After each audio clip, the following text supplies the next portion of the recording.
നിങ്ങൾ ഇതൊന്ന് വായിച്ചു നോക്കിയേ. എത്രത്തോളം വൃത്തിഹീനമായ മനസ്സാണ് ഈ പോസ്റ്റ് ചെയ്ത വ്യക്തിയുടേന്ന് നിങ്ങളൊന്ന് ആലോചിച്ച് നോക്കിയേ. ഒരു പിഞ്ചു കുഞ്ഞിന്റെ മരണത്തിൽ പോലും മതം കണ്ടെത്താൻ നടക്കുന്ന ഇവരെ പോലുള്ളവരെയാണ് ആദ്യം നമ്മൾ ഇല്ലാതാക്കേണ്ടത്. ആ പിഞ്ചു കുഞ്ഞിനെ കൊലപ്പെടുത്തിയവരെ ആ കുഞ്ഞ് അനുഭവിച്ചതിനേക്കാൾ വലിയ വേദന അനുഭവിപ്പിച്ച് തന്നെ കൊല്ലണം. അതിൽ യാതൊരുവിധ സംശയവും വേണ്ട. പക്ഷേ ആ കുഞ്ഞിനെ കൊലപ്പെടുത്തിയവരെക്കാൾ വലിയ കൊടിയ വിഷമാണ് ഇതുപോലുള്ള പോസ്റ്റുകൾ ചെയ്യുന്ന ആളുകളുടെ മനസ്സിലുള്ളത്. ഇവിടെ ജാതിയോ മതമോ അല്ല നോക്കേണ്ടത്.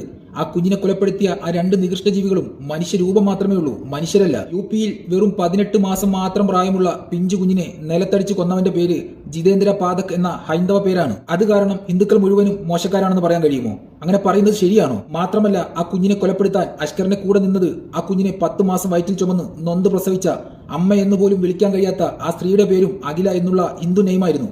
അതുകൊണ്ട് തന്നെ ഹിന്ദു സ്ത്രീകൾ മുഴുവനും മോശക്കാരാണെന്ന് പറയാൻ പറ്റുമോ? മനുഷ്യന്റെ രൂപമുള്ള പിശാചുക്കൾ ഹിന്ദു മതത്തിലും ക്രിസ്തു മതത്തിലും മുസ്ലിം മതത്തിലും ഉണ്ട്.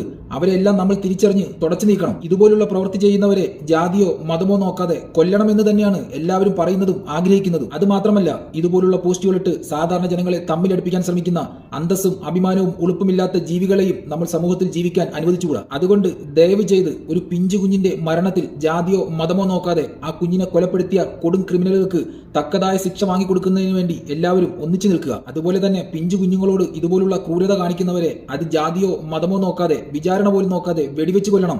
ഇവരെയൊന്നും സമൂഹത്തിൽ ജീവിക്കാൻ യാതൊരു കാരണവശാലും അനുവദിക്കാൻ പാടില്ല. പിന്നെ ഈ പോസ്റ്റ് ഇട്ട വ്യക്തിയോട് പറയാനുള്ളത്, അത് ആരുമായിക്കോട്ടെ, അല്പം മനുഷ്യത്വം മനസ്സിലുണ്ടെങ്കിൽ ഈ പേ പിടിച്ച തെരുവ് നായിന്റെ ജന്മം കളഞ്ഞിട്ട് ഇനിയെങ്കിലും മനുഷ്യനായി ജീവിക്കാൻ നോക്ക്.